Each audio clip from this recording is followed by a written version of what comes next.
A paz do Senhor, meus irmãos, tudo bem com você? Que bom que você está aqui. Esse é o canal Texto Áureo, seja muito bem-vindo.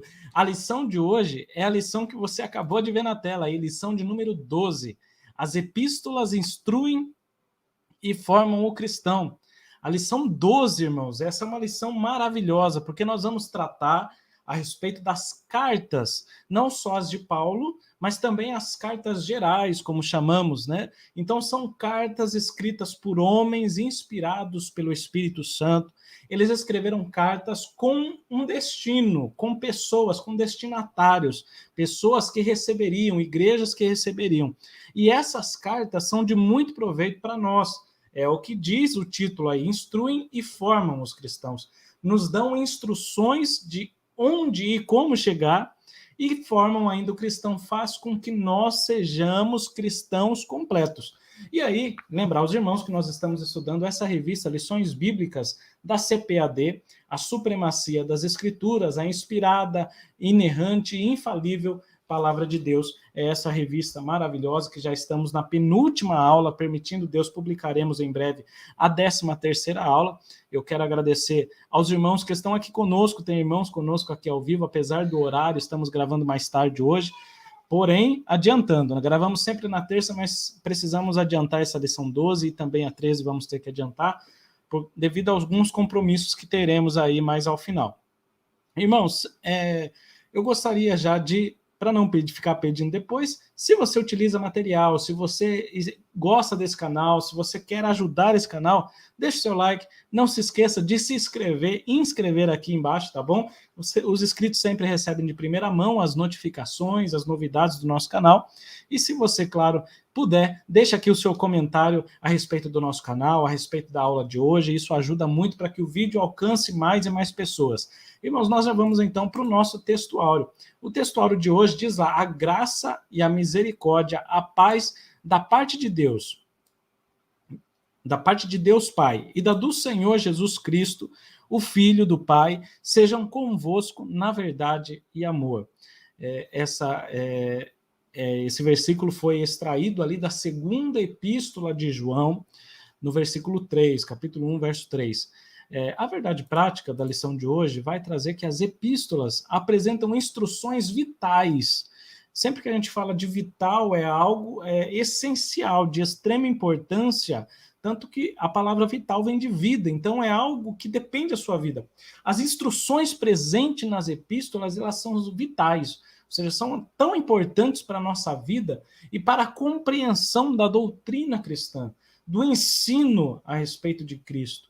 Então, as epístolas, elas vão nos trazer um valoroso ensino para nós hoje. Os irmãos vão ver isso, os irmãos que estão estudando aí conosco, bem como para a formação dos cristãos, como já falamos no próprio título. Formar um cristão.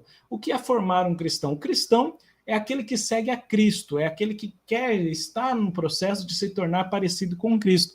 E as epístolas auxiliam nesse processo de formar Cristo em nós, ou de nos tornar semelhantes a Cristo. No primeiro tópico, nós vamos apresentar as instruções doutrinárias de Paulo às igrejas, e claro, no que diz respeito à pessoa de Jesus Cristo e também acerca das últimas coisas. No segundo ponto, nós vamos falar a respeito das epístolas gerais, a respeito de fé, santificação, combate aos falsos ensinos, esperança de vida eterna, e por último, falaremos a respeito da atualidade das epístolas do Novo Testamento, com os seguintes temas: justificação, santificação e glorificação. Então, nós vamos fazer um apanhado das epístolas. Primeiro vamos falar das epístolas paulinas e depois das epístolas gerais, e estão organizadas por tema também. Então, vamos junto nessa aula aqui, que eu creio que vai ser bênção para a tua vida, bênção para a tua classe.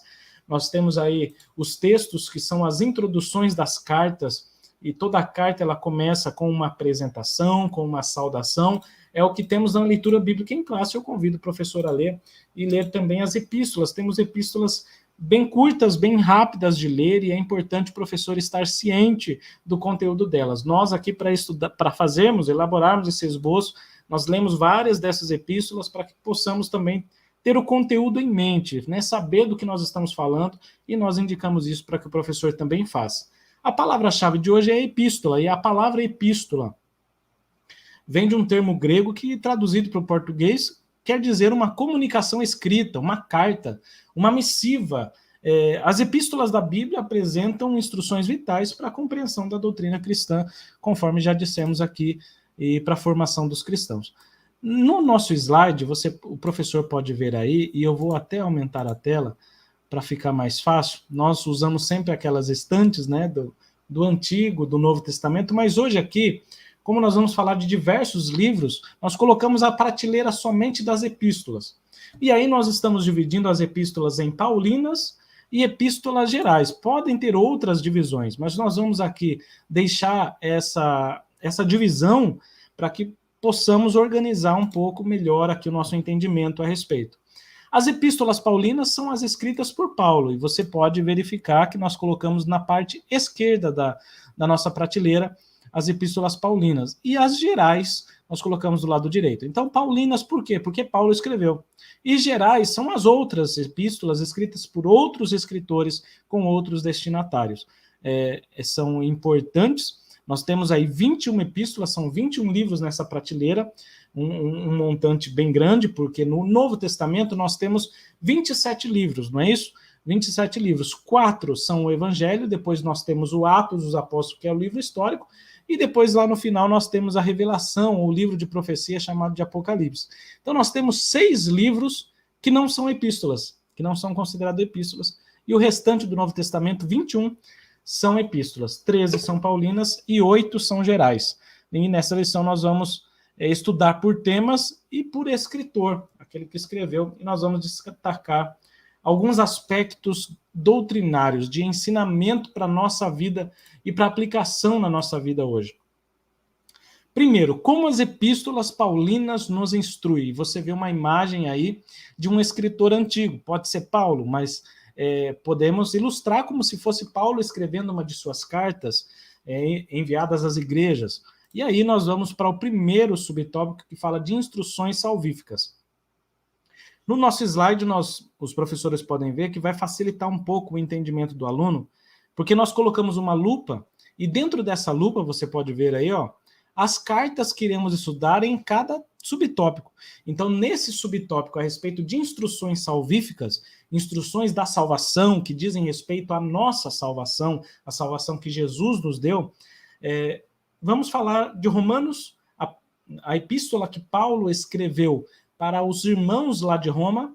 Depois nós vamos falar também da epístola, a primeira epístola que Paulo escreveu aos Coríntios, a igreja que estava em Corinto, a segunda epístola que Paulo escreveu aos irmãos lá de Corinto, e também a epístola, a carta que ele escreveu aos irmãos da Galácia. Então nós estudaremos Romanos, 1ª e 2ª Coríntios, 1ª e 2ª Coríntios são epístolas, e Gálatas. Nós vamos estudar nesse subtópico aqui. Já de início, nós temos ali que, aos Romanos, Paulo destacou que o justo viverá pela fé. E isso está em Romanos 1:17. É importante destacar essa questão de justo viver pela fé, porque nós entendemos que o justo tem a vida eterna através da fé. Não é por obras que nós vamos viver, não, é pela fé em Cristo. Claro, depois que temos a fé, e depois que o Senhor nos dá a salvação, pelo fato de sermos salvos, é que vamos praticar as boas obras. A fé, ela é demonstrada em obras. Mas o justo, aquele que vai ser justificado, falaremos daqui a pouco, ele vai viver pela fé, ele vai ter a vida eterna pela fé. E nós vemos que Cristo nos libertou do pecado mediante seu sacrifício remidor, e isso nós sabemos. E Paulo vai falar isso na carta aos Romanos. E ele vai dizer ainda que é por causa da fé que nós temos em Cristo, e nesse sacrifício que o Senhor fez por nós, é que nós somos declarados justos. Irmãos, nós não somos, nem éramos justos. Vamos deixar bem claro, nós não merecíamos esse título de justo. Quem alcançou esse título e essa posição de justos foi o Senhor. O Senhor tomou sobre si os nossos pecados. E no tribunal de Deus, vamos imaginar um tribunal, e nós estamos ali como réu, como pessoas que irão ser condenadas, acusadas de pecar. E nós realmente pecamos. A Bíblia diz que todos pecaram e destituídos estão da glória de Deus. Então, no tribunal, se colocasse o Senhor como juiz e nós, no banco dos céus, nós seríamos com certeza condenados. Mas no meio desse tribunal, aparece Jesus falando assim, toda a culpa deles eu coloco em mim. Coloca em mim a culpa deles, deixa eles livres, eles são justos. Absolve eles e coloca a culpa sobre mim. Então Jesus, ele paga o preço por nosso pecado. Ele pagou o preço pelo nosso pecado e nos resgatou de toda a punição desse pecado ou de todo o mal que esse pecado, das consequências desse pecado. E ele nos libertou. Então nós saímos desse tribunal, e isso, claro, é uma ilustração, mas nós saímos desse tribunal isentos de culpa, livres da condenação, porque o Senhor se colocou em nosso lugar para receber o castigo dos pecados que nós cometemos. Então é algo tremendo, algo maravilhoso que Jesus fez por nós. E isso Paulo ressalta ali aos Romanos, a respeito de que então o justo vai viver pela fé em Cristo. E em Romanos 3 e 23, nessa mesma carta, é que é dito isso.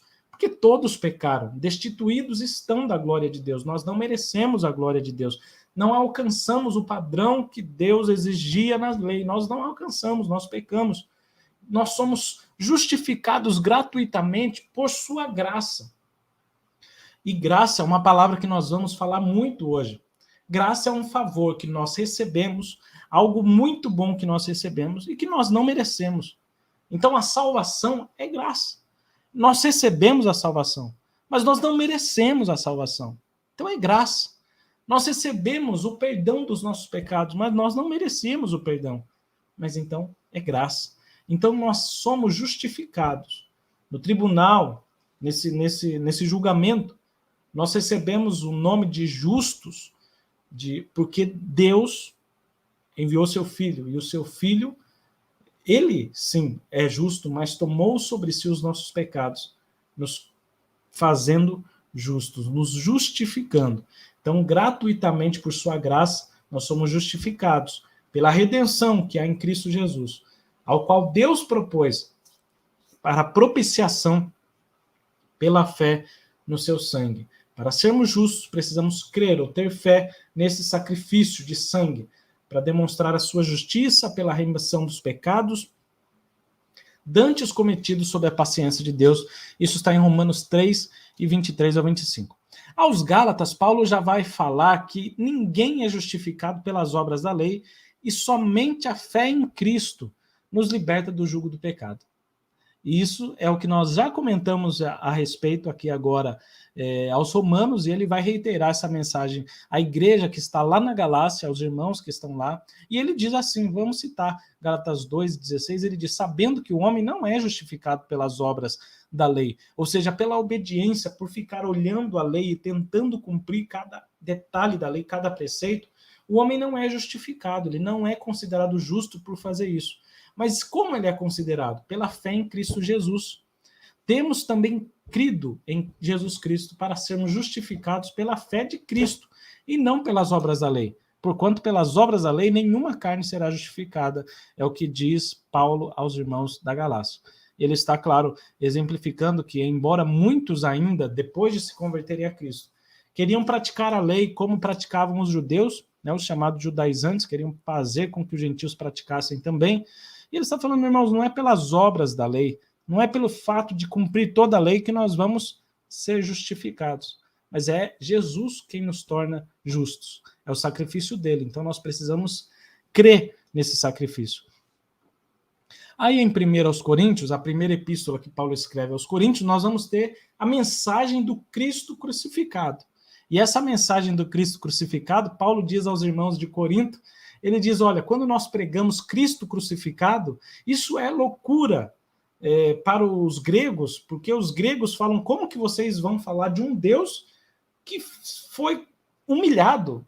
Para eles, os deuses gregos eram todos deuses poderosos, fortes, que até pecavam e faziam tudo em seu próprio benefício, e de repente vem Paulo pregando, e os cristãos pregando, um que teve misericórdia de nós, dos pecadores, e tomou sobre si as nossas dores, e morre numa morte de cruz, numa morte vergonhosa, E os gregos falam, não, isso é loucura, o Deus de vocês permitiu, se entregou por vocês numa cruz. Não, isso não é Deus. Então eles achavam que era uma loucura. E era um escândalo para os judeus, porque nós cremos, claro, que Jesus é o Cristo, o Messias aguardado e esperado. E para os judeus, o Messias não seria crucificado, porque a cruz é uma maldição, né? A cruz é algo horrível para eles. Então eles falaram, não, imagina que o Messias, aquele esperado, iria permitir ser preso ou ser crucificado. Não, não seria assim. Então Paulo ele diz, quando nós pregamos Cristo crucificado, isso é escândalo para os judeus, isso é loucura para os gregos, mas nós afirmamos, e Paulo afirma aos irmãos de Corinto, Jesus morreu pelos nossos pecados, mas ressuscitou ao terceiro dia. Glória a Deus. 1 Coríntios 15, versículo 3 e 4 diz lá, Paulo escrevendo, imagine Paulo escrevendo essa carta, né, ele pegando lá uma pena, aqui eu tenho um lápis, não tenho uma pena, mas ele pegando um papiro, pegando um pergaminho, escrevendo ali, e ele escreve assim, porque, primeiramente, vos entreguei o que também recebi, que Cristo morreu por nossos pecados, segundo as Escrituras, e que foi sepultado, e que ressuscitou ao terceiro dia, segundo as Escrituras. O que as Escrituras prometeram, Jesus cumpriu. O que dizia lá nos profetas e na lei, Jesus veio e não só cumpriu o que estava escrito lá, mas o que aconteceu com Jesus foi o cumprimento de tudo o que estava profetizado de acordo com as Escrituras. Na segunda carta aos Coríntios, quando Paulo escreve essa segunda carta aos Coríntios, e é bom também frisar que houve outras cartas que Paulo escreveu aos Coríntios, mas nós não temos no cânon. E logo nós entendemos que Deus não queria que nós tivéssemos acesso a isso, porque, irmãos, a vontade de Deus ninguém pode impedir. Se temos acesso apenas a essas duas cartas que Paulo escreveu à igreja de Corinto, as duas cartas aos Coríntios, é porque era isso que Deus queria que nós entendêssemos e recebêssemos. Então, em 2 Coríntios, o que Deus queria que nós entendêssemos, claro, a igreja de Corinto estava precisando dessa mensagem, mas se esse livro chegou até nós intacto, depois de mais de 1000 anos, então nós temos aí o ministério da reconciliação. Paulo falando aos irmãos de Corinto que Cristo levou nossos pecados e nos reconciliou com Deus. O homem, quando pecou, o pecado fez separação entre Deus e o homem. Deus sempre quis que o homem voltasse para Deus, mas o homem sempre colocava esse muro de separação que é o pecado. E aí Jesus vem de uma vez por todas e derruba esse muro de separação entre nós e Deus. E Jesus faz o elo, faz a mediação entre nós e Deus. Jesus diz, eu sou o caminho, a verdade e a vida. Ninguém vem ao Pai se não for por mim. Então Jesus é aquele que destrói a barreira do pecado. Ele toma sobre si esse pecado, destrói esse muro e agora nós podemos ter a comunhão com Deus diretamente. O véu é rasgado. Não há mais a necessidade de um sacerdote, um homem, como havia no Antigo Testamento, de comunicar-nos para com Deus e Deus comunicava com ele e ele para conosco. Não, nós podemos, hoje você pode fechar a porta do teu quarto, levantar a tua voz ou até mesmo as suas lágrimas a Deus e Deus te ouve e te responderá, né? E nós podemos ter a comunhão com Cristo, com Deus, porque Cristo nos reconciliou. E isso nós temos lá na segunda epístola aos Coríntios, capítulo 5, verso 18, diz, e tudo isso provém de Deus, que nos reconciliou consigo mesmo por Jesus Cristo, e nos deu esse ministério de reconciliação, isto é, Deus estava em Cristo, reconciliando consigo o mundo. Sempre que a gente fala de reconciliação, geralmente nós falamos para casal, um casal que se separa e fala, vamos reconciliar, vamos voltar a ter aquela comunhão, vamos voltar àquela união. Então o homem estava separado de Deus, mas Cristo veio e nos reconciliou, nos religou a Deus. Deus estava em Cristo reconciliando consigo o mundo, não lhes imputando os seus pecados, perdoando os seus pecados, não levando mais em conta esses pecados. E pôs em nós a palavra da reconciliação, de sorte que hoje nós somos também embaixadores da parte de Cristo, como se Deus por nós rogássemos. Rogamo-vos, pois, da parte de Cristo, que vos reconcilieis com Deus. E aquele que não conheceu o pecado, o fez pecado por nós, para que nele fôssemos feitos justiça de Deus. As cartas de Paulo são de uma excelência tão grande e uma mensagem de salvação tão intensa que nós podemos ler e ficar meditando por horas, tentando entender quão grande amor teve o nosso Deus, quão grande amor Jesus teve para fazer tudo isso por nós, de nos fazer tornar de volta a Deus, de perdoar os nossos pecados, de tomar sobre si as nossas enfermidades, de fazer tudo isso para que nós estivéssemos hoje livre acesso ao Pai, para que nós estivéssemos libertos do pecado, e hoje o pecado não tem mais poder sobre nós. Isso não é maravilhoso, irmãos? E é isso que nós aprendemos nessas epístolas, Romanos 1 e 2 Coríntios e Gálatas. E aí nós vamos para o segundo subtópico, que fala das instruções a respeito de Cristo. Deixa eu aumentar aqui a tela minha aqui um pouco, para os irmãos me verem um pouco melhor. Glória a Deus. Tem bastante irmãos aqui conosco já. Deus abençoe, irmãos. Mesmo nesse horário, tem irmãos ainda nos acompanhando. Glória a Deus. Que maravilha, viu? Deus continue abençoando a vida dos irmãos. Irmãos, e aí nós vamos já para o segundo subtópico, que fala a respeito das instruções a respeito de Cristo. Aos Efésios, nós vamos falar da carta que Paulo escreveu aos irmãos que moravam lá em Éfeso.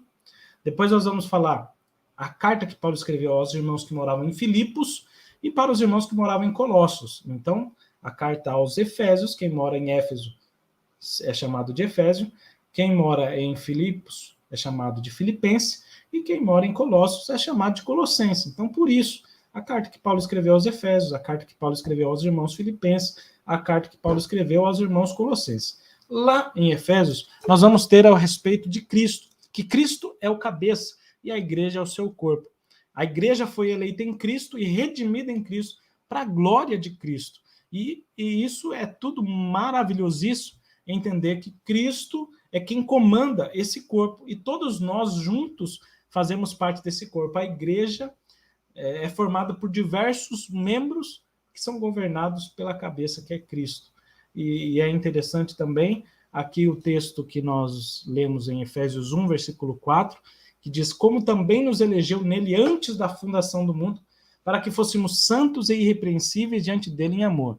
Deus nos escolheu muito antes da fundação do mundo, já sabendo de todas as coisas, porque Deus está fora do tempo e ele conhece tudo, exatamente o que nós escolheríamos ou deixaríamos de escolher.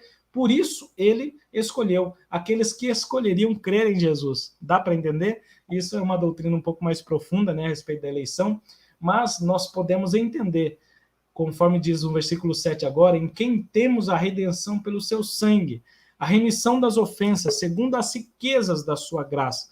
O Senhor nos elegeu nele, antes da fundação do mundo, para que nós vivêssemos uma vida justa, santa, irrepreensível, porque nele nós temos a redenção do seu sangue, segundo as riquezas da sua graça, com o fim de sermos, para louvor da sua glória, nós, os que primeiros esperamos em Cristo. É o que Paulo diz aos irmãos ali da igreja de Éfeso. Na igreja de Filipos, eles receberam ali uma carta de Paulo falando que o viver é Cristo, que o Cristo é o segredo da vida, o modelo da vida. Se você quer ter uma vida abençoada, siga as pisadas de Cristo, siga não só as pisadas, os pensamentos, as motivações, siga as suas atitudes e tudo o que ele fez.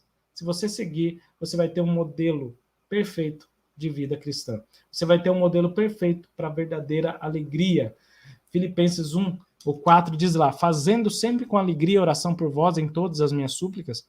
Paulo falando que orava com alegria pelos irmãos de Filipos, mas ele diz mais à frente no versículo 21, porque para mim o viver é Cristo e o morrer é ganho. Enquanto eu vivo a vida de Cristo. Ou seja, como ele mesmo disse, não mais vivo eu, mas Cristo vive em mim. Eu tomo as atitudes de acordo com a vontade de Cristo. Quem faz tudo não sou eu, quem faz tudo é Cristo, porque eu estou crucificado com Cristo. Porque Cristo quem vive em mim agora. E aí, Filipenses 2, do 5 em diante, nós temos um texto que eu amo de paixão, eu amo demais, que é a respeito do sofrimento de Cristo, numa forma poética, linda, escrita. Paulo escreve assim: de sorte que haja em vós o mesmo sentimento que houve também em Cristo Jesus. Ou seja, é para nós imitarmos ele, é para nós fazermos o que ele fez. Que sendo em forma de Deus, não teve por usurpação ser igual a Deus. Ele sendo Deus, ele não apegou-se a esse ser Deus, mas ele aniquilou-se a si mesmo, é o que diz a palavra. Ele aniquilou-se a si mesmo. Em outras traduções diz esvaziou-se a si mesmo, tomando a forma de servo. Ou seja, ele se humilha, vindo até essa terra e tomando a forma de servo, fazendo-se semelhante a nós homens. Ele não deixou de ser Deus, continuou sendo Deus, mas ele veio em toda essa humildade, essa humilhação que ele fez. E achado na forma de homem, humilhou-se a si mesmo, sendo obediente até a morte e morte de cruz. Isso é o que Jesus fez por amor a pessoas como nós, que muitas vezes nem conhecíamos a ele, mas ele já nos conhecia e ele já nos amava. Como diz o hino da harpa, porque Jesus me ama, eu não posso te explicar, mas a ti também te chama. Glória a Deus, pois ele deseja nos salvar. E isso é maravilhoso, porque nós vemos aqui que nós precisamos ter o mesmo sentimento que teve em Cristo Jesus, diz Paulo aos irmãos de Filipos. Então, se Cristo se humilhou, se deu, se entregou, não teve por usurpação ser igual a Deus, então ele não considerou algo que ele devia se apegar, mas ele colocou o amor à frente, o amor que ele tinha por nós, e ele se humilhou sim, não pensou duas vezes. Quando eu digo não pensou duas vezes, é que ele fez sabendo do que ele queria realmente. Jesus estava consciente de que ele viria para a cruz, por amor de mim, por amor de você, se entregou numa morte humilhante, foi obediente. E nós precisamos seguir o seu exemplo. Amar as almas, amar os nossos irmãos, amar a igreja de Cristo e, se preciso for, se entregar por esta causa. É isso que nós devemos ser. Nos humilhar como servo. Ele, sendo Deus, se humilhou como servo. E nós, que nem nada somos e achamos que somos algo, nós devemos nos humilhar. Assim como Jesus faz na noite em que ele foi traído, não é? Quando ele está ali na ceia. Ele se levanta, ele pega um balde, uma bacia com água, uma toalha e vai lavar os pés dos discípulos. Quem fazia isso era o escravo menor que tinha na casa. Mas Jesus, ele se coloca como escravo menor e passa a lavar os pés dos seus discípulos. E ele diz ainda, olha, do mesmo jeito que eu fiz, vocês devem fazer. Ou seja, tomar a forma de servo. Ser um servo, servir as pessoas, atender às necessidades das pessoas, ter amor pelo próximo. É isso que Jesus nos ensinou. E é isso que Paulo registra também aos Filipenses. Aos Colossenses, Paulo fala a respeito de que a nossa vida está escondida em Cristo. A igreja está unida em Cristo, morta e ressuscitada com Cristo. E para nós resumirmos esse tópico, esse subtópico, Cristo é a suficiência para todo cristão. Suficiência. Característica daquilo que é suficiente. Ou seja, aquilo que basta. Cristo é o que você precisa. Mas não no sentido de que você vai procurar Jesus só quando você precisa. Não. Jesus é tudo o que você necessita. Você está precisando de muitas coisas. Você, na sua cabeça, imagina, eu estou precisando disso, daquilo, e corre para lá e corre para cá. Ei, calma. Você precisa de Jesus. Coloque os seus olhos e o foco em Jesus. É disso que você precisa. As demais coisas vos serão acrescentadas. Fique tranquilo. Coloque a sua fé em Jesus, porque Jesus é a suficiência para todo cristão. E tem mais um hino da harpa que diz lá, estou satisfeito com Cristo. Porque quando nós estamos com Cristo, nada nos falta, nos basta, é suficiente. Estar com Cristo é o que precisamos para essa vida aqui. Seja na dificuldade, seja na riqueza, na alegria, não importa. Cristo é o suficiente. Se alguém falar, eu estou precisando disso. Não, você está precisando de Jesus. Porque tendo Jesus, vai ter peixe. Por que eu falo isso? Porque eu lembro da passagem, moço.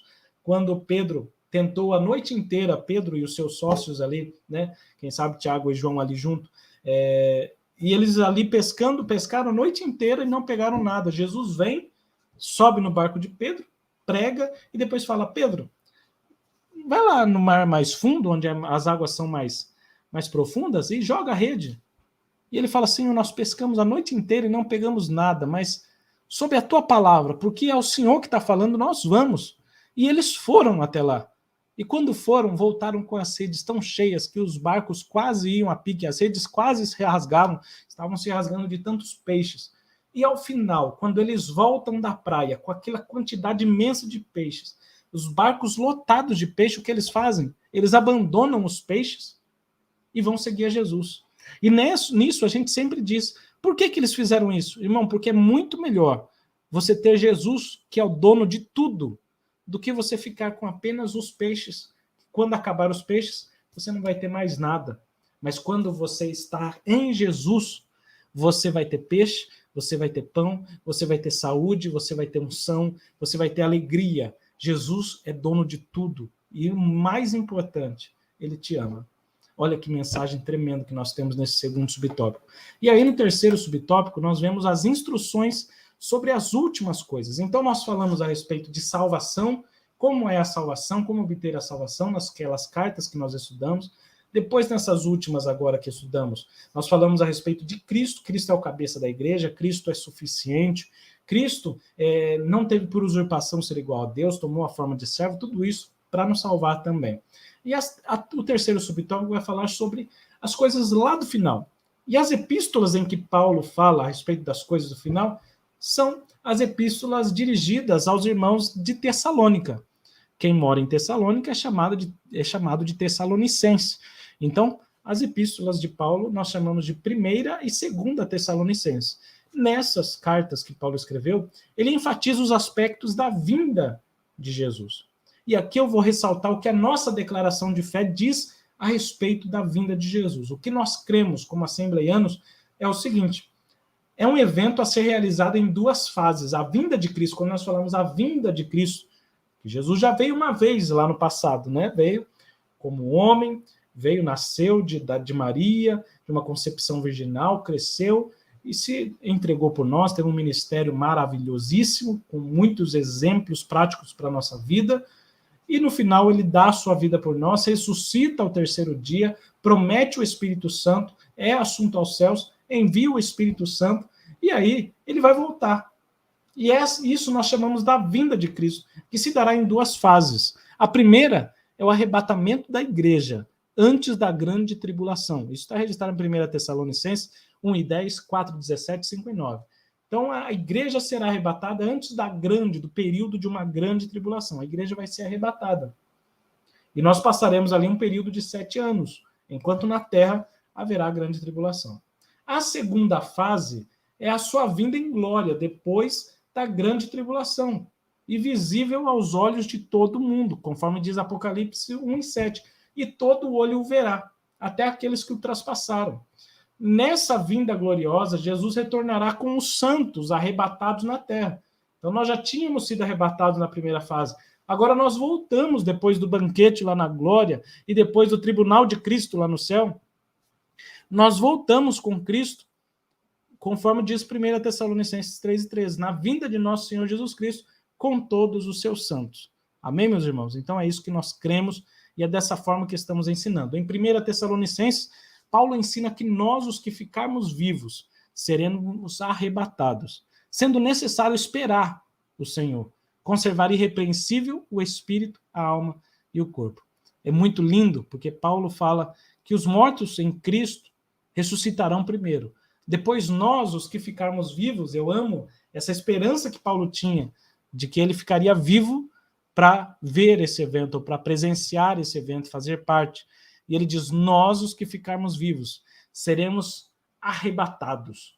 E arrebatados, essa palavra quer dizer assim, raptados de uma forma muito rápida. Seremos sugados de uma vez por todas. Não é a palavra mais correta, mas para os irmãos entenderem. Nós seremos arrebatados das nuvens, juntamente com ele, a encontrar o Senhor nos ares.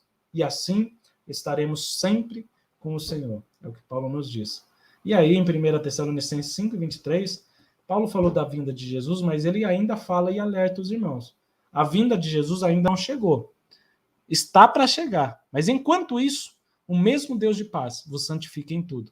E todo o vosso espírito, alma e corpo sejam plenamente conservados irrepreensíveis para a vinda de nosso Senhor Jesus Cristo. Aguarde a vinda do Senhor, mas aguarde, não de qualquer maneira, corpo, alma e espírito, irrepreensível, que ninguém possa olhar e ter algo para te repreender. Amém, meus irmãos? Em 2 Tessalonicenses, nós já temos Paulo esclarecendo que o dia do Senhor se iniciará com a manifestação do anticristo. Então nós vemos que esse dia do Senhor, ou o dia de Cristo, muitos lá em Tessalônica começaram a inventar que esse dia estava perto, que o anticristo já surgiria. E ele fala, olha, não, o dia de Cristo, o dia do julgamento, o dia final, ele não vai vir sem que antes venha a apostasia e manifeste o homem do pecado, o filho da perdição. É o que Paulo orienta em 2 Tessalonicenses 2, o 2, o 3 e o versículo 8 também, que fala a respeito do iníquo, quando ele será revelado. Então, essa expressão dia do Senhor, conforme diz o pastor Douglas Batista, também é a designação para a grande tribulação, ocasião em que a ira de Deus será derramada sobre os moradores da terra. Após a grande tribulação se dará a segunda fase da vinda de Cristo, que será visível e corporal e com a sua igreja glorificada. Essas duas epístolas vão alertar para nós sobre a necessidade de estarmos prontos para a vinda do Senhor. Quando nós vamos fazer uma viagem, nós nos preparamos e vamos buscar as malas e fazemos tudo. Agora, preste bem atenção. Imagine que eu convido você para nós irmos viajar. Diga aí um destino de uma viagem, sei lá, que você queira. Eu quero ir para a Europa, quero ir para os Estados Unidos. Não sei para onde você queira ir, mas aí você, imagina você, eu combino. Olha, tal hora eu vou passar na tua casa para a gente ir para o aeroporto ou para a gente ir para a estação. E eu vou passar tal hora, tá bom? Eu vou passar e aí a gente vai. Imagine no horário combinado, eu chego na tua casa e você sai lá de pijama, com o cabelo todo, né, todo embaraçado, abrindo os olhos assim, não estava esperando. Ah, rapaz, você não vai na viagem? Não, eu vou. Mas como assim você vai? Você nem se preparou. Não deu tempo. Irmão, não vai dar, eu vou ter que ir sozinho, o avião vai partir, como é que você vai? Não preparou mala, não preparou nada, não preparou documentação. Eu estou dando essa ilustração para dizer que nós precisamos estar preparados para a volta de Jesus Cristo. Jesus vai voltar, isso é um fato, é uma realidade. Nós só não sabemos a hora. Por isso, como não sabemos a hora, devemos estar preparados a todo momento. Então se prepare para a vinda de Cristo. Nós vamos encontrar com ele nos ares. Vai ser um evento maravilhosíssimo. Não existiu nada igual até hoje. Será algo lindo, algo maravilhoso. Sabe por que muitas pessoas não creem? Porque nunca aconteceu algo igual. Assim como muitos não creram lá no dilúvio, porque nunca tinha acontecido algo igual. Mas esse acontecimento aconteceu.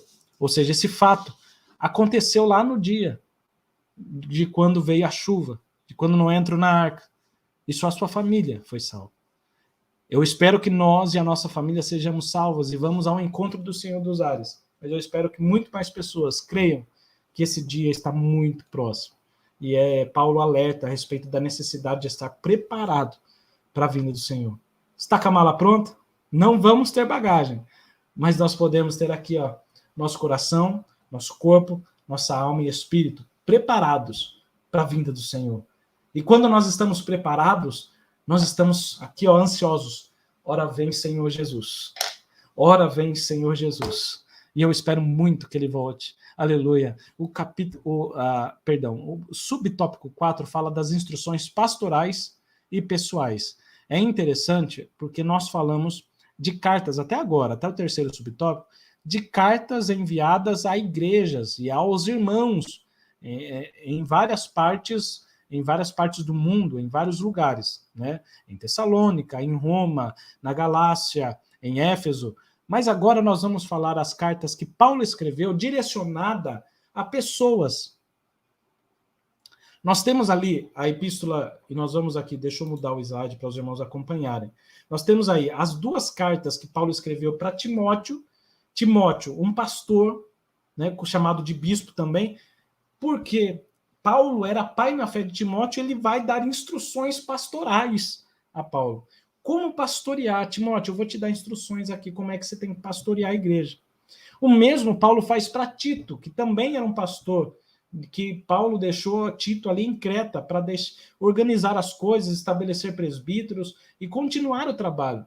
Vamos lembrar de outros trimestres que nós estudamos a respeito da vida de Paulo, que Paulo era um discipulador. Então, onde ele chegava, ele pregava, formava discípulos e ia para outro lugar e deixava nesse lugar obreiros prontos, preparados. Mas ele não os abandonava, porque ele era um discipulador. Então, ele escrevia a carta: Timóteo, olha, persevera nessas coisas, meu filho. Continue a ler, continue a ensinar, continue a fazer isso. Cuida de ti mesmo, Timóteo. E ali Paulo vai dar instruções maravilhosas que servem para todos os pastores. E não só para pastores, para você que ensina, para você que dá aula na escola bíblica. As cartas de Timóteo têm preciosas chaves que vão abrir-nos muitas portas para que nós possamos alcançar não só a nossa salvação, mas a salvação de nossos alunos. 1ª e 2ª Timóteo, aí nós temos Tito. E depois nós temos uma carta bem interessante, que nós chamamos da carta pessoal, que Paulo escreve para Filemon. Isso é lindo. Mas vamos aqui seguindo a lição, porque diz lá que as epístolas particulares abrangem instruções de natureza prática. É tudo muito prático. E como é tudo muito prático, também serve para a nossa prática. 1 Timóteo, Paulo orienta no combate às heresias por meio da sã doutrina. Se é para combater heresia, não é contra a carne ou sangue que estamos lutando, mas é contra os espíritos dominadores, contra as potestades, não é isso? Então é com a verdade, com a mais verdadeira e pura doutrina, com a palavra pregada da maneira correta. O que está escrito aqui, ponto, acabou, sem inventar, sem aumentar e sem diminuir também, sem ficar tirando trechos da Bíblia. Pregar a Bíblia da forma como ela é, a sã doutrina. A doutrina completa, pura e perfeita. E o líder deve ser apto para ensinar. Todo líder, todo obreiro deve ser apto para ensinar. Não só no fato de estar capacitado com conteúdo bíblico para ensinar, mas também estar capacitado com o Espírito Santo para ensinar, porque é o Espírito Santo que convence. E não somente isso, mas também ter a habilidade de transmitir conteúdo de forma que as pessoas que estão ouvindo consigam entendê-lo. O obreiro precisa disso, e isso é importante. Mas, sabe, às vezes muitos ficam pensando, mas eu não tenho isso. Mas se você buscar, com toda certeza, o Espírito Santo te capacitará para isso.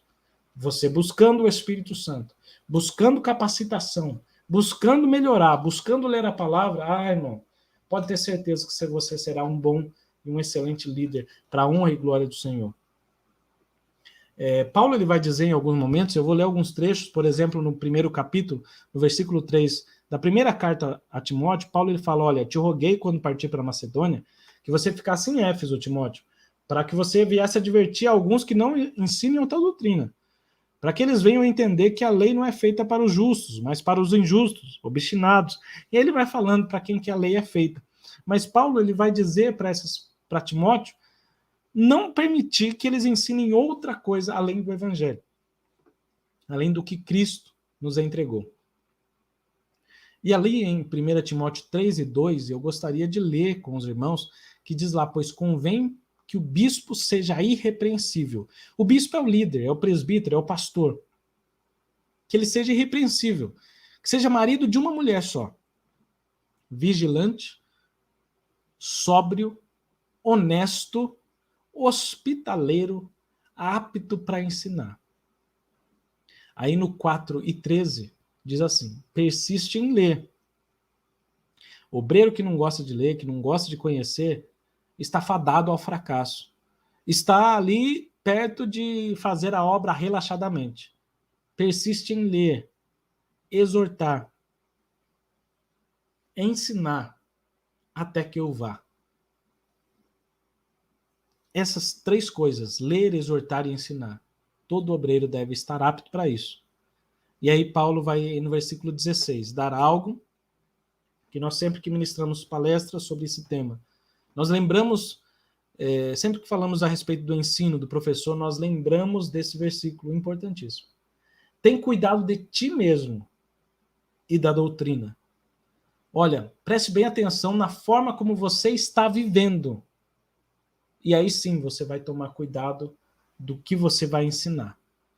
Você está vivendo o que Cristo quer que você viva, aí sim você pode ensinar o que Cristo quer para os outros. Primeiro você, cuida de você primeiro. e depois cuida da doutrina.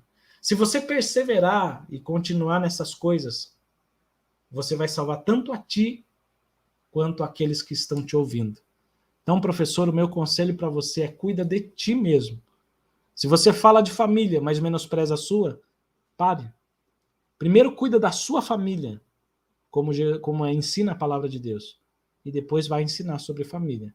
Aí sim você vai conseguir salvar a tua família, salvar você e ainda salvar os outros irmãos e as famílias deles. É muito importante isso. Paulo ele traz primeiro um olhar para que nós olhemos para nós e depois sim, nós vamos ensinar outros. Já em segundo livro, na segunda carta que Paulo escreve a Timóteo, ele vai falar que o obreiro deve manejar bem a palavra da verdade, ou seja, ele deve usar a palavra de Deus como ferramenta e deve usar bem. Ele deve, e manejar quer dizer praticar, trabalhar com isso, né? Utilizar as mãos para isso. Então, o obreiro deve ter em mãos, e deve ter não só em mãos no coração, mas deve na prática, e muito bem, a palavra da verdade.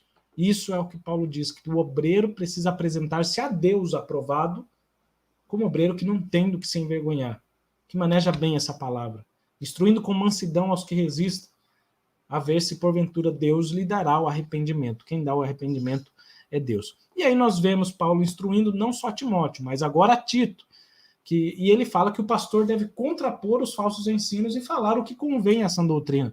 Nós não só vamos contra os falsos ensinamentos, contra aquelas heresias, as pessoas que vêm falar coisas erradas, mas também tudo que nós falarmos deve ser de acordo com o que a Bíblia ensina.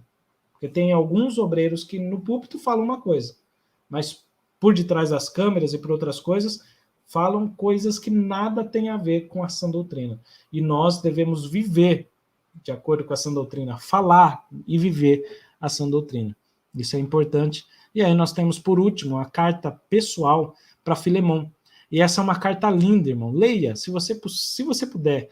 Leia já hoje. No momento que você assistir, abra lá Filemão, você vai ver uma carta linda. Eu imagino desdobrando essa carta, sabe? Tirando no envelope, abrindo essa carta e lendo. Irmão, que coisa linda. Eu me imagino como Filemão lendo essa carta. E olha só esse trecho que eu vou ler com os irmãos, dos versículos 16 a 18. Paulo ele pede para que Filemão recebesse Onésimo, não já como servo, antes, mais do que servo, como um irmão amado, particularmente de mim, e quanto mais de ti, assim na carne como no Senhor. Assim, pois, se me tens por companheiro, recebe-o como a mim mesmo. E se te fez algum dano ou te deve alguma coisa, põe isso na minha conta. Irmãos, Paulo estava preso e conheceu na prisão esse Onésimo, esse homem que era servo de Filemão. Lá na igreja de Filemão reunia-se uma igreja. E Paulo, ele escreve para Filemão, fala, olha, eu conheci aqui Onésimo, ele aceitou a Jesus, ele é outra pessoa. Hoje ele é outra pessoa, eu quero que você receba ele de volta aí, mas você receba não agora como servo, mas como irmão em Cristo. E olha, se ele fez alguma coisa contra você, se ele defraudou, põe na minha conta. Perdoa ele, recebe ele como se estivesse recebendo a mim. Irmãos, é uma carta cheia de amor, que tem uma mensagem de perdão, algo lindo. E Paulo diz que o transgressor arrependido deve ser recebido como irmão amado, e isso também é para os nossos dias. Quantas pessoas estão sofrendo por falta de perdão?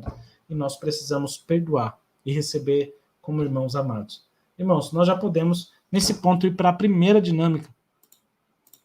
E a primeira dinâmica, ela é bem simples, e os irmãos vão precisar, claro, se os irmãos tiverem impressora, é só baixar o nosso material aqui na descrição do vídeo. Baixa o nosso material e você vai ter aqui, eu vou até mostrar o nosso material, deixa eu aumentar a tela aqui um pouquinho, e você vai ver lá no final uma página para impressão como essa, ó, tá certo? Você vai imprimir essa página e vai imprimir essa outra também. Se você não tem impressora, você pode copiar, fazer à mão, não tem problema. Vai dar um pouco mais de trabalho, mas vai valer a pena, tá bom? Porque, ó, tá impresso aqui, o professor vai imprimir isso antes da aula. Imprime isso aqui. Depois de imprimir, o professor recorta. Ó. E esses aqui são os destinatários, ou os lugares para onde Paulo enviou sua carta, ó, Éfeso, Tessalônica, Roma, e nós temos também as pessoas para as quais ele enviou. Filemão, e aí nós temos Tito, nós temos a Galácia, nós temos Filipos, que é a cidade, aí nós temos Timóteo, né? Então nós temos aí locais e pessoas para os quais Paulo destinou as suas cartas. Isso aqui o professor vai deixar na cadeira de cada um antes da aula. Então, antes de iniciar a aula, o professor vai deixar na cadeira. Deixe na cadeira. E cada um vai chegar e vai sentar. E quando sentar, vai ter esse papelzinho. O professor pode deixar colado ou pode deixar solto. A hora que ele for sentar, ele vai pegar. E o professor já no início da aula fala, ó, cada um que sentou em cada lugar vai representar a igreja que estava nesse local ou a pessoa. Então, por exemplo, se o irmão pegou Colossos, ele vai representar a igreja que estava em Colossos. Ou seja, os irmãos colossenses. Se eu sentei na cadeira que está escrito Éfeso, vai representar os irmãos efésios. Se está, por exemplo, na cadeira que está escrito Timóteo, esse irmão vai representar Timóteo nessa dinâmica. E vai ser bem interessante. Quando chegar o momento agora da dinâmica, eles já vão estar com os papéis, e o professor vai pedir para que eles se apresentem, claro. E aí o professor pode escolher um ou outro, não tem problema, a ordem não vai fazer a diferença nesse momento. A dinâmica não vai ser para isso, tanto que a lição não veio na ordem, né? Nesse momento não vai ser tão importante a ordem em que está organizada a Bíblia, mas vai ser importante o que cada carta diz. Isso vai ser importante. Então nós pegamos, de acordo com a lição, com o resumo que o comentarista fez, e nós fizemos pequenas cartinhas, ó, como se fossem os rolos antigos, tá vendo? E nós temos lá os Romanos, aos Gálatas, 1 Coríntios, 2 Coríntios. Nós temos 13 cartas aqui, que são as 13 cartas escritas pelo apóstolo Paulo. Você pode recortar, vai ficar bonitinho. Minha esposa recortou, deixou bonitinho cada carta aqui. Olha só. Tá certo? Vai ser bem interessante. O professor vai entregar essas 13 cartas para um outro aluno, que não representa ninguém. Ele vai representar Paulo. Não vai representar nenhum desses das cidades. Então, vai ali, chama um aluno e fala, você vai representar Paulo. Muito bem. Presidente Paulo, fique aqui de pé por enquanto. E aí o professor vai convidar um aluno que sentou no lugar que tinha escrito. Muito bem, você está representando quem? Ele vai falar, ó, eu estou representando a igreja de Éfeso. Pois tem uma carta para você. Então, Paulo, entre as suas cartas, ele vai pegar a carta aos Efésios e vai lá e entrega para esse irmão. Esse irmão vai ler em alta voz. O professor fala, leia em alta voz o que Paulo escreveu. Sobre o que ele escreveu para você? E aí vai estar escrito aqui, ó. Cristo como cabeça e a igreja o seu corpo. Não sei se está dando para ver, né? Embaçou aí, né? Olha lá, ó. Cristo como cabeça e a igreja o seu corpo. Amém? E ele vai ler em alta voz. E aí ele vai ficar com isso guardado para ele, ele vai levar embora para sua casa. Depois você peça para ele guardar em algum lugar visível para que ele sempre lembre disso. Os irmãos de Efésios tinham essa carta, e eles liam nos cultos essa carta que eles recebiam. E aí eles liam e lembravam, olha, Cristo é a cabeça e a igreja é o corpo. Então eu faço parte do corpo de Cristo. E quem comanda o corpo é Cristo. Amém? Olha que maravilha, isso é maravilhoso. E aí, pergunte para o próximo irmão. Irmão, pode escolher qualquer um. Você está representando quem? Ó, eu represento a igreja que estava lá em Colossos. Ah, Paulo escreveu uma carta para você. Então, o irmão que representa Paulo vai procurar a cartinha dos Colossenses, não é isso? Quem mora em Colossos é os Colossenses. Olha lá, ó, aos Colossenses. Leia aí, você que está aí, ó. Vamos ver se consegue. Vamos ver se vai focar a câmera aqui. A igreja está unida em Cristo, morta e ressuscitada com Cristo. Amém, irmãos? Olha que bênção. A igreja está unida em Cristo, morta e ressuscitada com Cristo. Essa é a mensagem que Paulo deixou para os irmãos colossenses. Claro, deixou muitas outras mensagens, mas aqui nós estamos enfatizando um ponto principal que nós aprendemos na lição também. Aí vai chegar o outro irmão. Você representa quem, irmão? Fala lá, represento... Ó, eu sou o Timóteo. Ah, Timóteo, para você... E aí peça para o aluno que representa Paulo ficar esperto. Para você eu tenho duas. Eu tenho duas cartas. E aí peça para ele separar. Eu tenho, ó, a primeira carta e tenho a segunda. E aí o professor, o aluno que representa Paulo, vai entregar as duas cartas para ele. Olha lá. A primeira carta, deixa eu ver se a câmera vai focar aqui agora. Certinho, a primeira carta diz lá, ó, combate as heresias por meio da sã doutrina. Então, Timóteo, combate as heresias por meio da sã doutrina. Então, o aluno que receber a carta que vai ler. E aí, a segunda carta a Timóteo, Paulo vai falar lá, o obreiro deve manejar bem a palavra da verdade. Olha que benção. O obreiro deve manejar bem a palavra da verdade. Mas eu não vou fazer aqui por questão de tempo, já estamos aqui com mais de 50 minutos, mas vai fazer com cada um. É rápido, não é demorado, tá bom? E quem baixar material e não tiver impressora para imprimir, pode escrever à mão. É bem simples, as frases são bem curtas, ó, um papelzinho escrito lá, por exemplo, para Tito, ó, o pastor deve contrapor os falsos ensinos. Irmãos, vai ser tremendo. E cada aluno vai participar, vai se sentir importante e vai guardar. Se for possível, o professor pode pedir para o aluno trazer na próxima aula e ler novamente. Cadê o irmão que representa Tito? Tá aqui. O que Paulo escreveu para você, irmão? Ou pede para ele trazer um versículo, vai ser importante, interaja, porque a próxima aula é a lição 13 e tem a ver com o encerramento. E aí pode trazer cada irmão que representa um dos destinatários da carta de Paulo. Amém, meus irmãos? Essa foi a lição, a dinâmica de número 1. Estamos atrasados aqui, né, no tempo, mas agora nós vamos aos pouquinhos.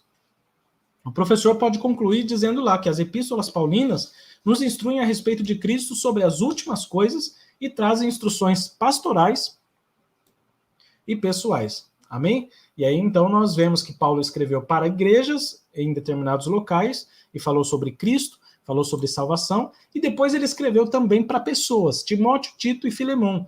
Para essas pessoas, Paulo falou a respeito de coisas pastorais, porque eram 2 pastores, e também falou para Filemão instruções pessoais sobre o perdão. Amém? E aí nós podemos passar, então, para o segundo tópico, perdão. O segundo tópico fala como as epístolas gerais nos formam. Vamos lá? E aí nós vamos falar das epístolas gerais, as epístolas que não são as epístolas de Paulo. Vamos lá, então. Nós vamos falar, a princípio, das epístolas de Pedro. Vamos lá. Em 1 Pedro, irmãos, nós temos o ensino de que as provações, elas fortalecem a nossa fé. Pedro, vai falar a respeito de que, por mais que nós estejamos um pouco contristados com várias tentações, tudo isso é para que a prova da nossa fé, muito mais preciosa do que o ouro que perece, se ache louvor em honra e glória na revelação de Jesus Cristo. Então ele vai falar sobre provações. Ele vai falar que é preciso santificar, suportar os agravos, as ofensas e ainda alegrar-se nessas aflições. E Pedro ainda vai lembrar que é Deus quem aperfeiçoa, confirma, fortifica e estabelece o crente fiel. Então Pedro ele vai escrever essa epístola falando a respeito de tudo isso, mostrando que no sofrimento nós somos aperfeiçoados, e quem faz isso é Deus. Através do sofrimento, Deus nos fortifica e Deus nos estabelece. Na segunda epístola que Pedro escreve, ele fala sobre os ensinos dos falsos mestres. E quais eram esses ensinos? Ele vai falar de pessoas que estavam ensinando, negando a divindade de Jesus e negando que Jesus iria voltar. Ele diz que há vários escarnecedores que falavam, onde está a promessa da sua vinda? E hoje não é diferente, tem pessoas que negam que Jesus é Deus e tem pessoas que negam que Jesus vai voltar. Existe isso hoje. Então a epístola de Pedro é atual. Pedro ratifica então que Jesus é o Filho de Deus e ele anima a igreja a manter-se imaculada até a volta do Senhor. Então ele vai contrapor os 2 pontos. Olha, existem uns que estão falando que Jesus não é Deus, mas eu afirmo, eu vi, eu estive presente, eu sei do que eu estou falando. 2 Pedro 1, 16 e 17 diz lá, porque não vos fizemos saber a virtude e a vinda de nosso Senhor Jesus Cristo, seguindo fábulas, historinhas contadas artificialmente compostas. Mas Pedro diz assim, mas nós mesmos vimos a sua majestade, porquanto ele recebeu de Deus Pai honra e glória, quando da magnífica glória que lhe foi dirigida, lembra na voz que eles ouviram, disse assim, este é o meu filho amado em quem me tenho comprazido, por ocasião da transfiguração de Jesus, e Pedro estava ali e ouviu a voz. Então Pedro fala com autoridade, sabendo de que Jesus é Deus, e sabendo também de que ele vai voltar. Pedro anima a igreja, então, a manter-se pura, a manter-se irrepreensível até lá. E aí Pedro diz assim, mas nós, segundo a sua promessa, aguardamos novos céus e nova terra, em que habita a justiça. Pelo que, amados, aguardando essas coisas, procurai que deles sejais achados imaculados, sem mancha, sem culpa e irrepreensíveis em paz. Amém? Essas são as epístolas que Pedro escreveu. E aí nós vamos para as epístolas que João escreve. João escreveu ali 3 epístolas, você vê aí na tela, né? Você pode ver no nosso slide, né? Aí você pode ver um pouquinho maior, ó, aquela nossa prateleira básica, e aí com os slides. Vai ser muito importante para os alunos assimilarem essa questão de eles verem organizadamente, visualmente organizado. E aí nós temos lá, a primeira epístola de João adverte sobre o falso ensino, que negava a encarnação de Jesus e outras heresias gnósticas. Nós temos várias questões, o gnosticismo, ele falava sobre várias coisas. Eles falavam que somente algumas pessoas poderiam ter uma iluminação especial. Eles falavam que a matéria e o corpo é ruim, que o corpo não é bom, somente o espírito. Então o corpo, nós podemos pecar de qualquer maneira, não tem problema. O corpo é sempre ruim, o que vai importar mesmo é o espírito. E os gnósticos ainda negavam a humanidade de Jesus, falavam que Jesus não veio em carne, que Jesus não veio, ele não teve aquele sofrimento todo. Não teve, não sofreu. Aquilo lá era só uma mentira ou algo no sentido de que era só uma representação. Não, irmãos, nós não cremos. Nós cremos que Jesus veio sim em carne, sofreu, padeceu, se humilhou por nós. Sofreu as dores que todos nós sofremos, sofreu cansaço, teve sede, teve fome. Jesus passou por tudo isso, para que hoje nós pudéssemos ser salvos. E João vai falar sobre isso. João, conforme nós sempre aprendemos, o discípulo amado, ele vai falar sobre amor também. Ele vai falar que nós devemos viver em comunhão. E claro, um versículo-chave de 1 João é o versículo 6 e 7. Ele diz lá, se dissermos que temos comunhão com ele e andarmos em trevas, nós estamos mentindo e não praticamos a verdade. Mas aí João ele vai falar e reiterar uma coisa muito importante. Olha, se nós andarmos na luz, como ele na luz está, nós temos comunhão uns com os outros e não só com Deus. E o sangue de Jesus Cristo, seu Filho, vai nos purificar de todo pecado. E aí ele também fala para os irmãos, para os filhinhos. Ele tem esse hábito de chamar os irmãos de filhinhos, ele vai falar para os afastar-se do pecado. Ele diz assim, meus filhinhos, essas coisas vos escrevo para que não pequeis. Ou seja, não é para viver pecando, não. Mas se pecasse, por acaso, conforme o pastor Aguinaldo Betti sempre diz, ocorrer um acidente no percurso, se você pecar, você tem um advogado para com o Pai, Jesus Cristo justo. Mas é bem importante frisar, ele fala no 2 e 1 para que nós não pequemos, João está falando, e no capítulo 3, verso 6, ele diz ainda, qualquer que permanece nele, em Jesus, não vive pecando. Qualquer que vive pecando, não o viu nem o conheceu. Então, a prática do pecado só acontece com aquele que não conhece a Jesus. Quem conhece a Jesus não vai viver na prática do pecado. E quando eu digo prática, é naquela repetição de erro. Nós podemos errar, e às vezes erramos, mas precisamos, de imediato, se arrepender, pedir perdão e nunca mais cometer aquela falha. Precisamos ser sábios. E quem nos faz sábio? A palavra de Deus. E quem nos transforma para que nós não vivamos no pecado? O Espírito Santo de Deus. Então você não está sozinho nessa. Você tem um Deus que te ama, o Senhor Jesus, o advogado fiel que nos ama e quer com que nós nos encontremos com Ele. Ele quer ver a sua noiva preparada, linda, adornada para o encontro nos ares. João ainda diz para nós amarmos uns aos outros, e ele ainda faz um apelo importante. Ele diz assim, amados, se Deus assim nos amou, dessa forma tão gloriosa, nós também devemos amar uns aos outros. Se Deus fez tudo isso por nós, nós também devemos fazer pelos nossos irmãos. E ele ainda diz que nós devemos vencer o mundo através da fé. E ele diz, porque todo que é nascido de Deus vence o mundo. E essa é a vitória que vence o mundo, a nossa fé. E essa fé, claro, sempre em Jesus. Quem venceu o mundo foi Jesus, né? Então Jesus venceu e nós vencemos se cremos nele, conforme próprio Paulo disse, né, para os irmãos lá de Roma, ele vai dizer que nós somos mais do que vencedores por aquele que nos amou. Então somos mais do que vencedores. Eu imagino que vencedor é aquele que luta e vence, ou aquele que corre uma corrida e vence. Eu imagino que mais do que vencedor é aquele que não precisa nem correr, porque teve alguém que correu por ele. E ele recebe a vitória. Nós estamos no pódio, mas quem garantiu a vitória por nós foi o próprio Jesus. Isso é lindo, isso é maravilhoso. E aí a segunda epístola de João vai tratar a respeito das heresias. Novamente, ele refuta as heresias.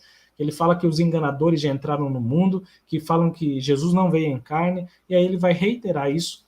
E a igreja é exortada a perseverar na doutrina de Cristo e tomar cuidado com quem você recebe em casa. Porque tem pessoas que não pregam o evangelho de Cristo. Olha, irmãos, isso deixa muito bem claro. E não só isso aqui não serve só para receber em casa, mas também a respeito de contribuir, de ajudar pessoas que não pregam o genuíno evangelho.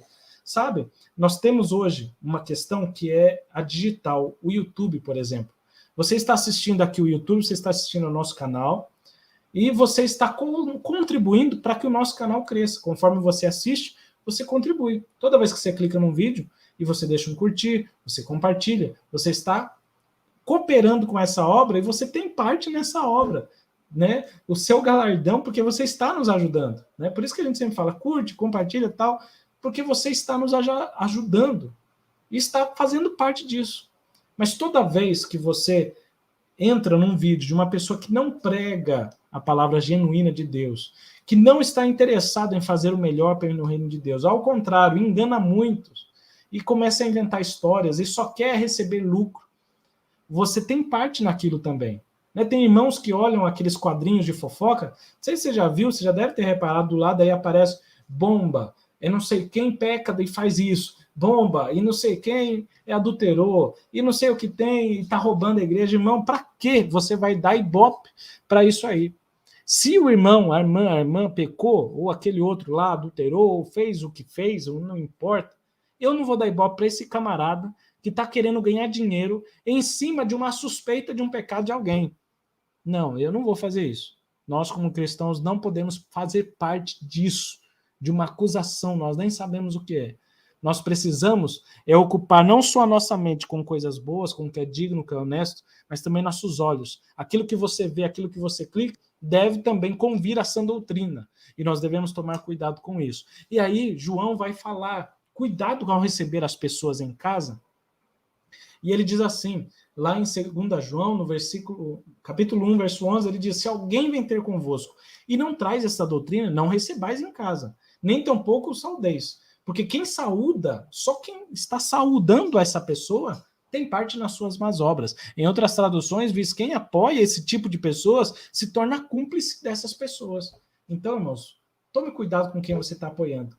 Um clique num vídeo, você está apoiando alguém que está disseminando ódio, alguém que está pregando contra o evangelho de Cristo. 3 João vai destacar o seguinte, a fidelidade de Gaio e de Demétrio. João, ele vai falar a respeito de Gaio, e vai falar Gaio procedeu fielmente, é alguém que ajuda os irmãos e é amoroso, é um cooperador da verdade. E ele vai falar também de Demétrio, que até mesmo a verdade testemunha dele. E isso é lindo porque João vai contrastar esse testemunho verdadeiro de Gaio e de Demétrio contra o testemunho mau de Diótrefes. Ele vai falar, Diótrefes, pelo contrário, ele procura ser o primeiro, ele não nos recebe, pelo que se eu for, trarei à memória as obras que ele fez. Ele profere contra nós palavras maliciosas, não contente com isso, não recebe os irmãos e impede os que querem recebê-lo e os lança fora da igreja. Isso está lá em 3 João, versículo 9 e 10. E aí, por fim, João adverte ao cristão, não siga então um mau exemplo, siga o bem. Não siga o mal não, siga o bem. É isso que João adverte na sua 3ª carta. E aí nós vamos para as outras gerais, como você vê aí na tela. Nós temos Hebreus, nós temos Tiago e nós temos Judas. E vai ser isso muito importante, nós estudarmos essas outras gerais. Hebreus, nós não temos a certeza de quem escreveu, né? Mas nós vemos ali Tiago, Judas, né? Meio-irmão de Jesus, né? O Tiago, e o comentarista também diz que o Judas é meio-irmão de Jesus. E nós vamos ver aqui, nessa lição tão importante, e vamos começar falando de Hebreus. Hebreus é uma carta linda, né, irmãos?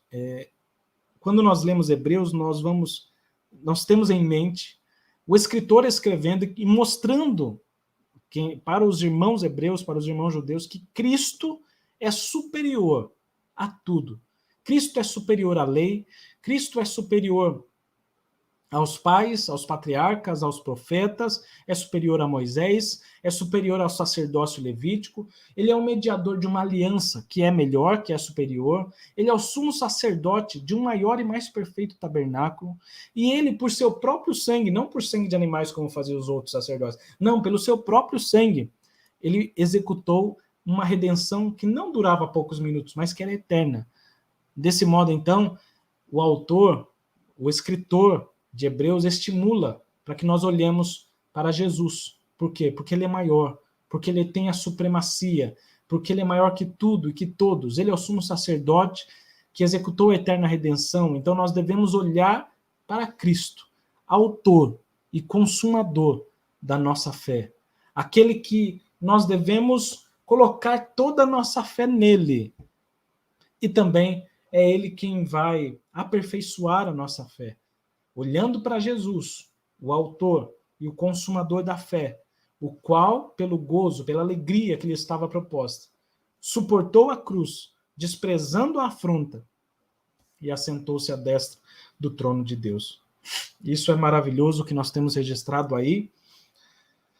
A Epístola aos Hebreus é linda, nós temos a galeria da fé, falando a respeito do que é a fé, e mostrando os homens que com fé, como diz ali, enfrentaram reinos, venceram batalhas, né?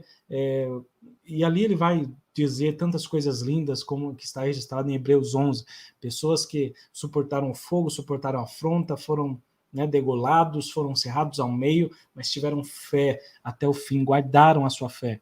E aí nós vemos a epístola de Tiago, escrita por Tiago, e ele vai afirmar algo interessante. Ele fala que, olha, fé sem obra não adianta nada.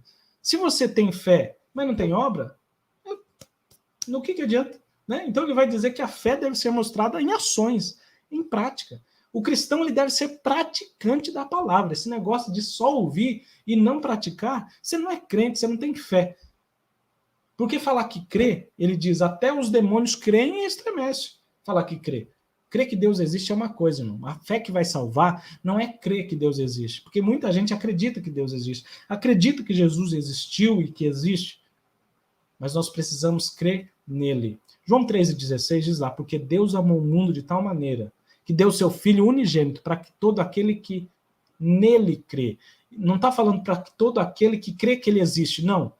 Para que todo aquele que crê nele, que acredita na pessoa de Jesus, na obra de Jesus, no que ele diz, quem crê nisso tudo, esse sim vai ser salvo. Esse não vai perecer. Então nós precisamos ter fé.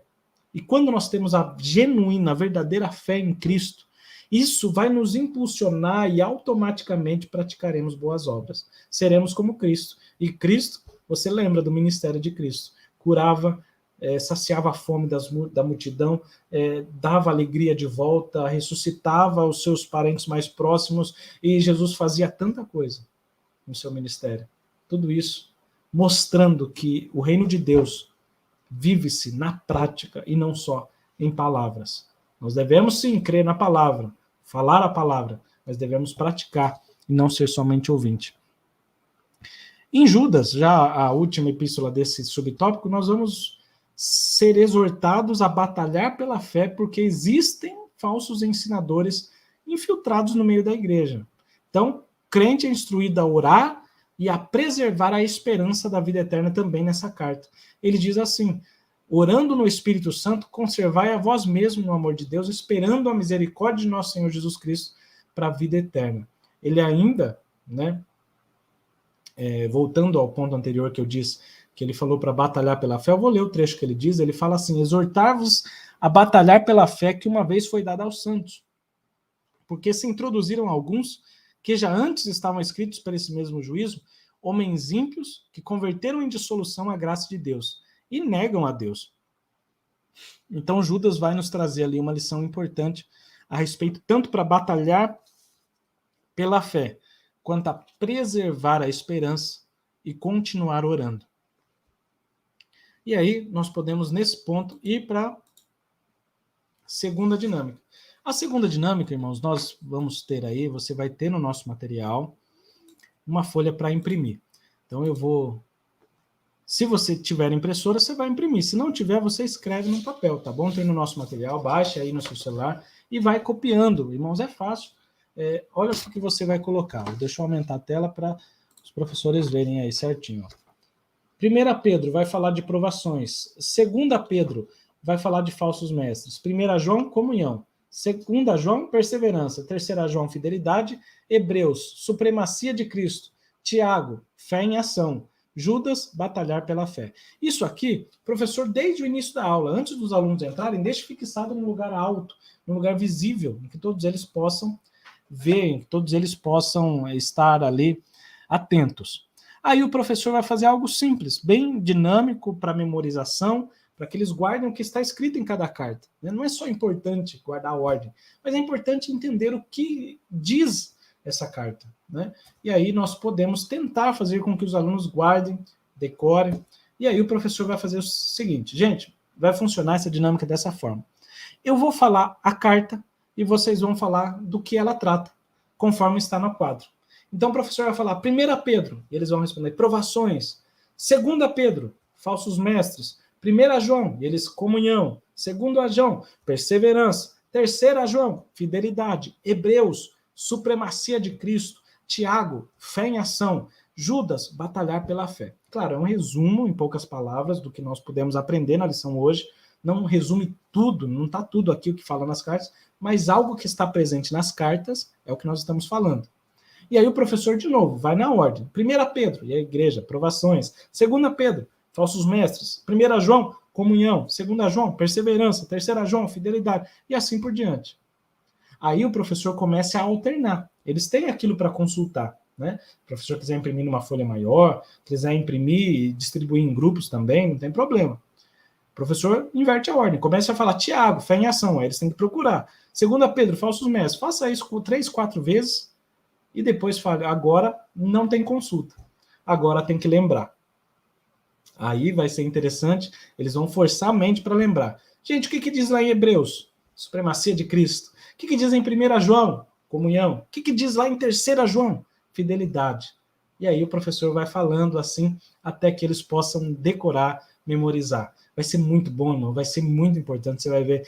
É uma dinâmica muito simples, mas você vai ver a diferença, o resultado que vai dar. Depois você vem aqui e conta no nosso canal, ou envia no nosso particular, vai lá no Instagram, no Facebook, fala com a gente, que a gente tem uma alegria imensa de saber que os irmãos estão fazendo a dinâmica. Eu, inclusive, estou vendo aqui comentários de irmãos que estão deixando aqui ao vivo, falando que fizeram a dinâmica e foi uma benção, e para nós é uma alegria muito grande, viu, irmãos? Saber isso. No final, vou estar lendo alguns comentários, porque tem irmãos que estão conosco até esse horário.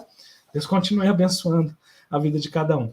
Irmãos, nós vamos já, então, para o terceiro tópico, terceiro e último tópico. Deixa eu colocar aqui o slide na tela. Vai falar, as epístolas continuam a falar hoje ainda. E nós vamos falar de 3 doutrinas importantes. 3 doutrinas que as epístolas falam para nós hoje, são atuais, são coisas que nós devemos aplicar na nossa vida. A primeira doutrina que nós vamos falar é da justificação. E lembrar que doutrina quer dizer ensino. Então nós vamos falar a respeito do ensino da justificação. Presente nas cartas, tá, irmãos? Então nós estamos falando das epístolas, as 21 epístolas, nós estamos falando delas, e nós vamos agora, então, falar a respeito do que contém nelas, as doutrinas que tem nessas cartas. A doutrina da justificação. E o que é justificação? Justificação é quando nós somos considerados justos. Quando nós recebemos essa nomenclatura de justos, não só a nomenclatura, mas o status, o estado de justos. Nós nos tornamos justos, mas não por nosso merecimento, por graça.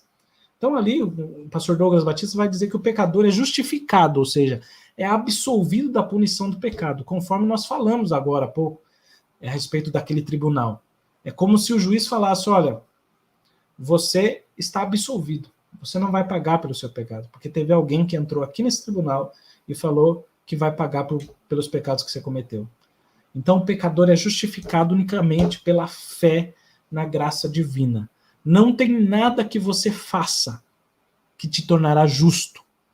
Mas a única coisa que você precisa fazer é crer. Quando eu digo não há nada que você possa fazer, eu estou dizendo em obras. O que você precisa é crer em Cristo, no que Ele fez. E aí você vai receber de graça, pela graça, a justificação. Você vai ser considerado justo. As obras humanas, como nós já falamos, não podem salvar. E na nossa declaração de fé, diz que a justificação é pela fé no sacrifício de Cristo. Nós cremos no perdão dos pecados, na salvação plena e na justificação pela fé, no sacrifício efetuado por Jesus Cristo. Quando aceitamos a Cristo, quando cremos no seu sacrifício, nós cremos que Ele é suficiente para nós, que Ele é Salvador e Senhor, nós somos, naquele exato momento, considerados justos. O Senhor nos considera justos e nos dá o seu Espírito Santo. Isso é maravilhoso. E daqui a pouco nós vamos ter duas dinâmicas. Tem uma dinâmica bônus hoje aqui. Nós temos duas dinâmicas que nós já fizemos em outras ocasiões, mas que vai dar certinho para esse ponto para você fazer com a sua classe. O segundo subtópico vai falar da doutrina da santificação. E a doutrina da santificação fala a respeito de uma vida separada do pecado. Vamos lá. Quando nós falamos de santificação ou de santo, ser santo, nós estamos falando de alguém que é separado do pecado, então está lá o pecado. Essa pessoa ela se separa do pecado, ou seja, ela está se santificando. O pecado ficou para trás. Mas a santificação não quer dizer só isso. A pessoa fica aqui, não tem pecado, não tem nada, não. É uma pessoa que saiu do pecado e está separada, dedicada para Deus. Isso é santificação. Separar-se, afastar-se do pecado e dedicar a sua vida a Deus. Isso é ser santo. Quando falava-se em santificação lá no Antigo Testamento, estava falando, vamos santificar, por exemplo, esse prato, esse objeto. Estava querendo dizer, vamos dedicar isso a Deus. Então, a mesma coisa, a questão da santificação é afastar-nos do pecado e chegarmos mais próximos de Deus e nos dedicarmos a Ele. Santo não é como diz aquela igreja romana que fala que santo é aquele que faz milagre. Não é isso.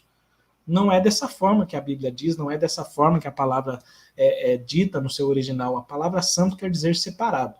Separado do quê? Do pecado e separado para Deus. São duas ocasiões importantes para nós citarmos. Em 1 Pedro diz lá, mas como é santo aquele que vos chamou, sede vocês também santo em toda a vossa maneira de viver. Já salvo e justificado, então quando o crente aceita Cristo, ele é salvo, ele recebe a justificação, e ele entra num processo de santificação. Como nós já estudamos em outras lições, aquela santificação posicional, e assim por diante, né? Mas nós vamos falar aqui, não com as nomenclaturas da soteriologia, mas vamos falar aqui, quando o crente é salvo, justificado, aceitou a Cristo, recebe a justificação, ele entra num processo de santificação. E esse processo de santificação é algo que, como já diz, é um processo. Então, cada dia nós nos tornamos mais santos. Vou citar mais uma vez o pastor Agnaldo Betti, do canal EBD, que esteve aqui conosco ministrando uma lição, ele sempre diz, olha, hoje mais santo do que ontem, e amanhã mais santo do que hoje, é o que nós devemos ser. Então, a cada momento nós precisamos ser mais santos, mais separados do pecado, afastados e mais pertos e dedicados a Deus.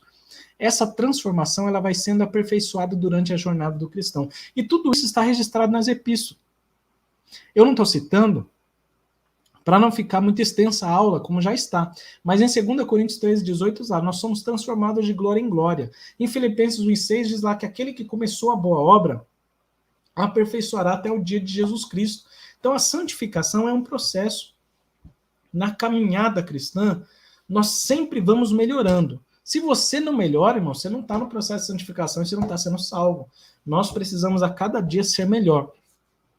Eu conheço um pastor que sempre diz, você não pode melhorar, irmão, é melhor que você morra, porque você não pode melhorar, por que você está vivendo? Enquanto nós vivemos, enquanto cristãos, nós sempre somos melhores a cada dia.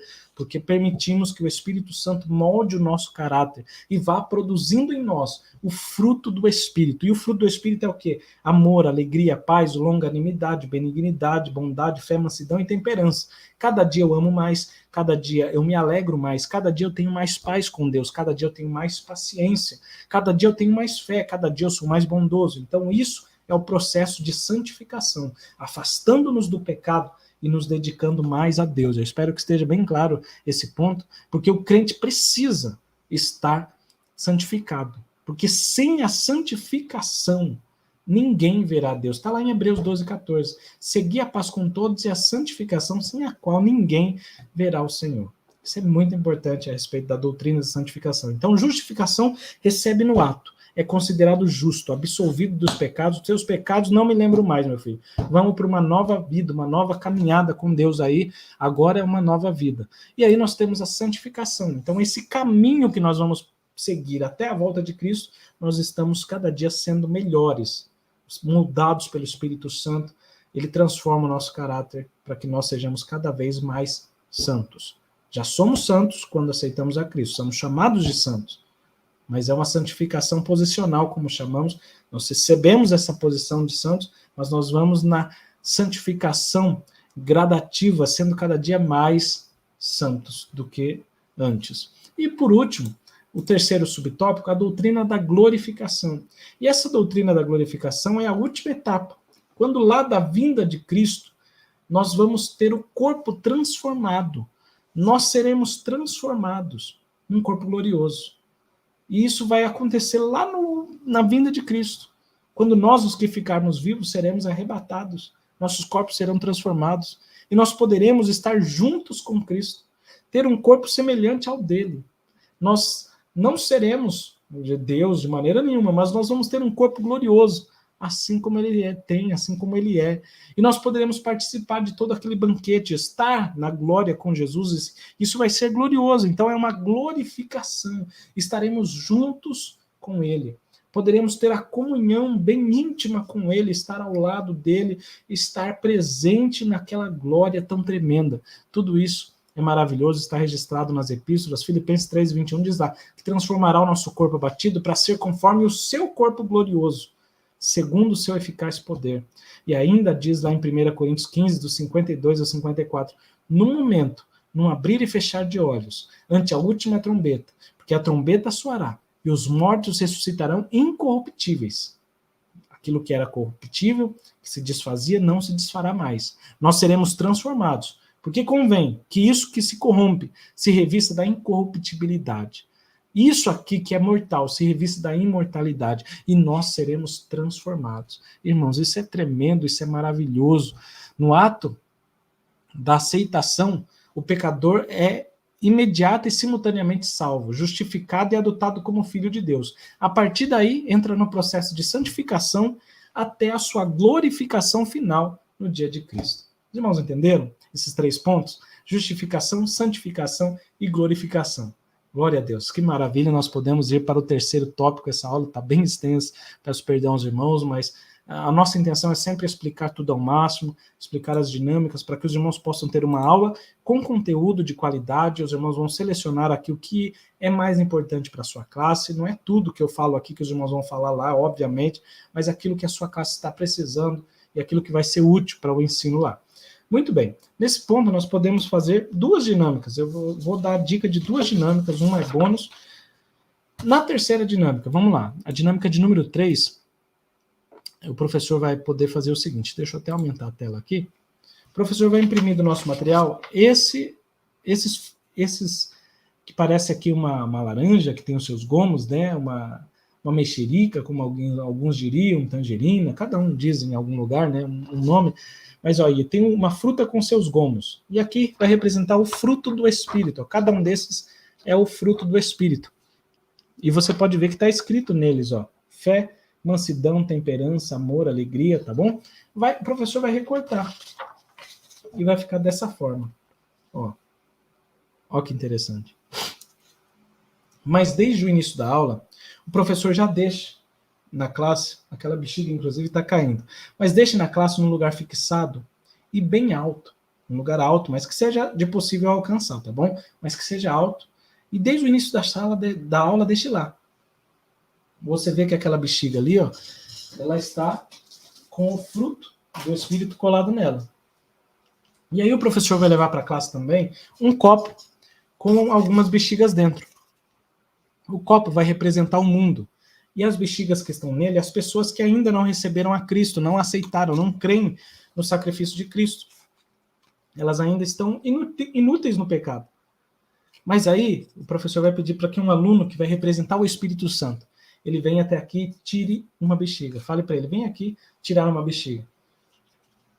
Ele vai vir, vai retirar essa bexiga, e o professor vai falar, peraí, esse momento em que retirou a bexiga vai representar a justificação, em que você sai de uma posição de estar no mundo para estar na mão do Espírito Santo, ou seja, para estar junto do Espírito Santo. Isso vai representar a justificação nessa aula de hoje, claro.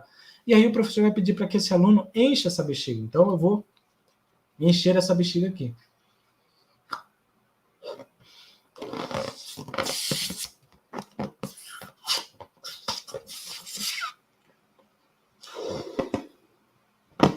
Então eu vou estar enchendo essa bexiga e ao encher essa bexiga, enquanto estiver enchendo, o aluno estiver enchendo, o aluno que representa o Espírito Santo, o professor falou, gente, ele está enchendo. E cada vez mais essa bexiga está se parecendo com aquela. Ela era uma bexiga, ó, totalmente murcha. Mas agora ela está cada vez mais parecida com aquela lá. Então a gente vai poder dizer que é o processo de santificação. O Espírito Santo moldando o nosso caráter para que nós fiquemos cada vez mais parecidos com Cristo. Aquela bexiga representa Cristo, que tem o fruto, que tem todas as características do fruto. Então nós vamos nos tornando cristãos mais santos, né? Mais parecidos com Cristo. Depois disso, o professor pede para que o aluno pegue um dos frutos e colhe nessa bexiga, para que fique igual àquela que está lá. Fique parecida, fique semelhante àquela que está lá. E o professor talvez não precisa pedir somente para um aluno, pode ser vários alunos. Se colocar várias bexigas aqui e recortar vários frutos, pode pedir para que vários outros alunos colhem também no seu. E no final, o professor coloque uma fita adesiva aqui e peça para que o aluno colhe essa bexiga junto com a outra que está aqui.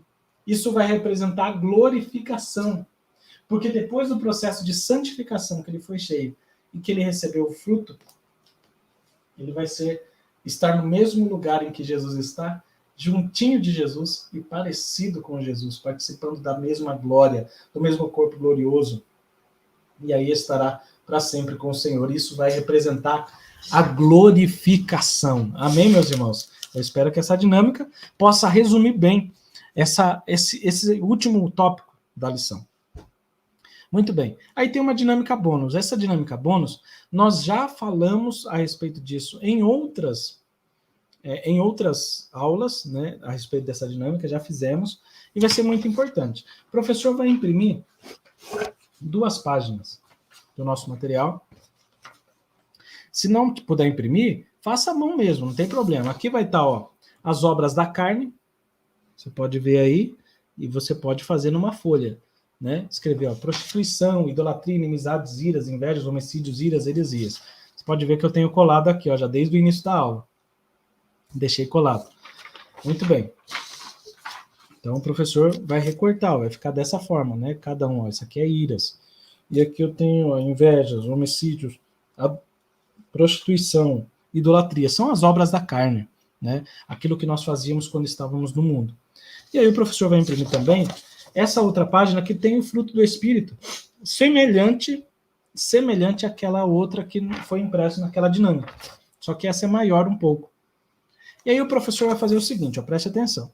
O professor vai chamar um aluno, vai vendar ele, colocar um pano em volta dele, vai colocar uma cadeira lá na frente da classe, num canto da sala, e vai pedir para que ele fique sentado. O professor vai colocar vários desses obras da carne, que foi impresso, ou que o professor escreveu e recortou, coloque em vários lugares dele, não tem problema, coloque no braço, coloque aqui, e ele com os olhos vendados, sentado na cadeira.